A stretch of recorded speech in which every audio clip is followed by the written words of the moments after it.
push.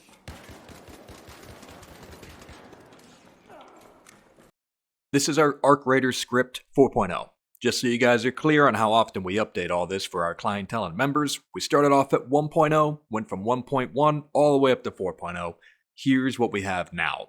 Thought I'd give you guys an in-depth walkthrough preview of what you can expect. Alright dudes, first things first. We want to make sure we get our script onto the Zen Studio app. So, if you downloaded it, like you should have from our Discord, then you come over here, open, you scroll until you find Arc 4.0, hit open on that, and then that puts this directly into compiler. All you have to do from there is go over to Programmer, underneath the Zen, click on the little lines, which I think when it pops up it says GPC scripts. From there, Project Arc 4.0, drag it into spot number whatever, hit the save button. After that's saved, I'm going to show you guys how to go about setting it up in its entirety from the values that we have and the new things that we've added to it. Let's do that right now. Okay, so next steps. By the way, Gamesir, this controller can be set up. I have a video on that out now if you guys want to check that out. Plug in your controller to the A1 port. You're going to notice on the Gamesir controller specifically that this doesn't pop up until you hit the little reset button at the bottom. So I'm going to hit that. As soon as I hit that, the light comes on. And after the light comes on, you then move over to the script. As you can see from there, it is working. I did have to turn the controller on. Last time I didn't have to do that. All right.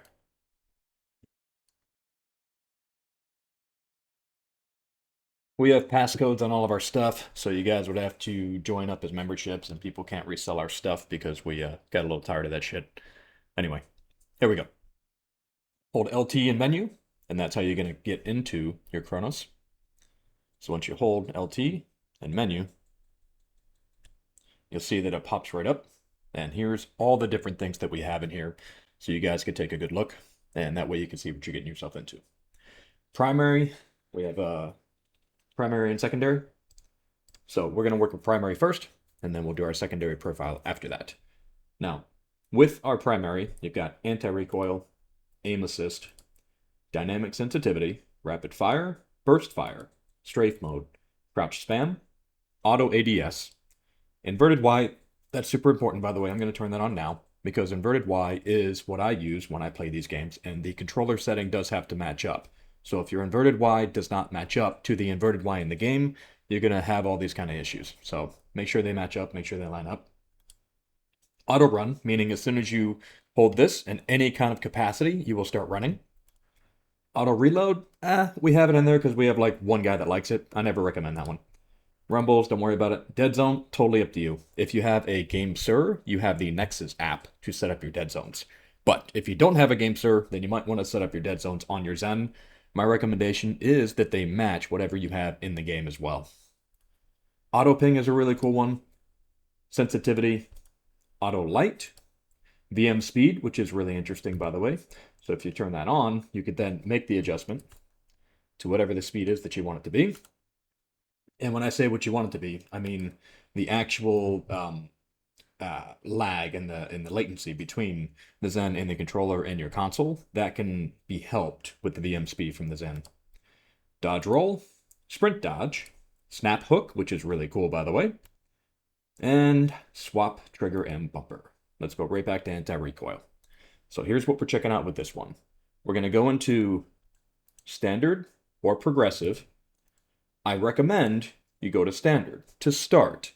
And the starting recommendation that we have from people that are using this effectively, after you hit the A button, then hold the aim button down, go to value 30, and from the weapons that everyone is using that is considered to be meta, the values are anywhere between, sorry about that, 28 to 34 is what we're getting.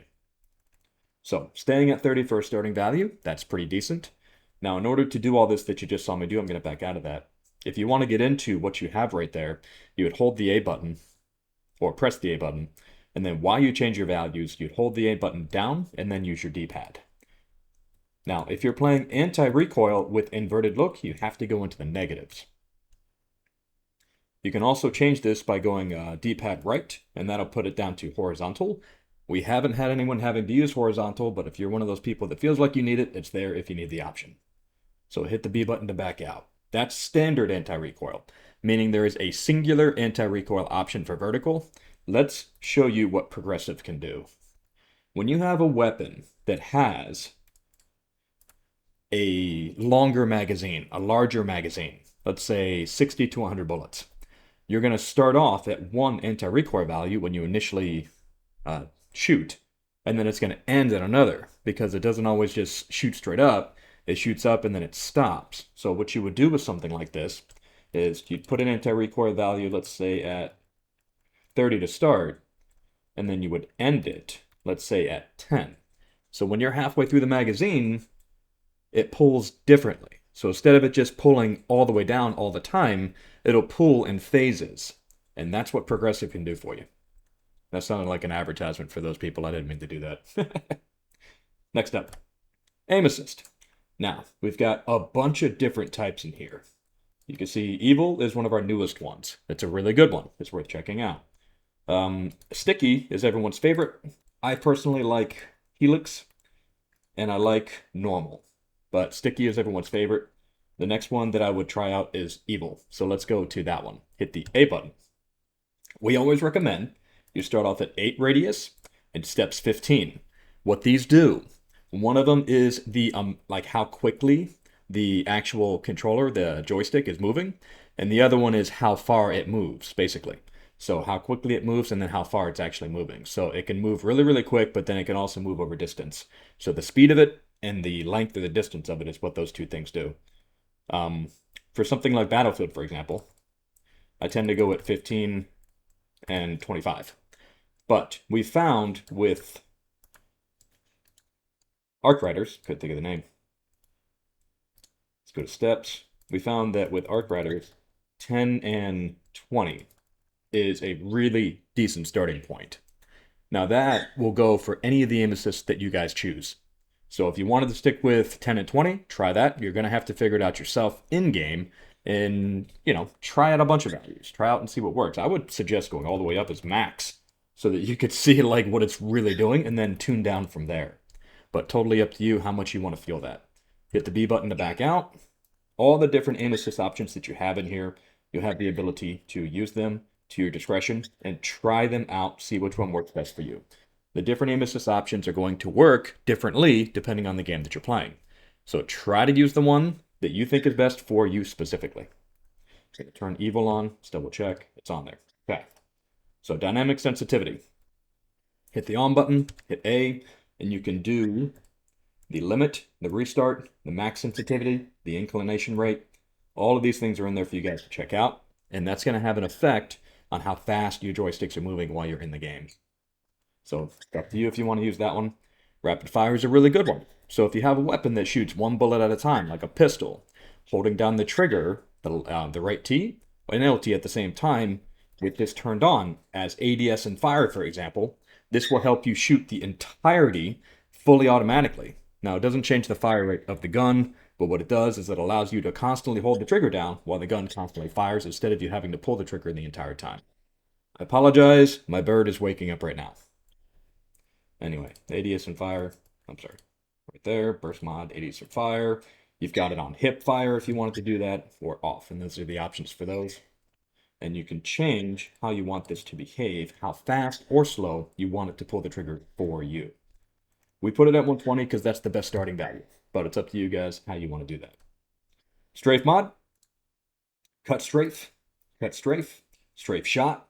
This is where you pull down on the triggers and your character does a selected action and how fast he does it. So as you can see, the timing of it is within here. And you can play around with that as you see fit. I tend to keep that one off because I'd rather do the strafe myself, but some people, Call of Duty fans, really love that one, so we keep that one in there.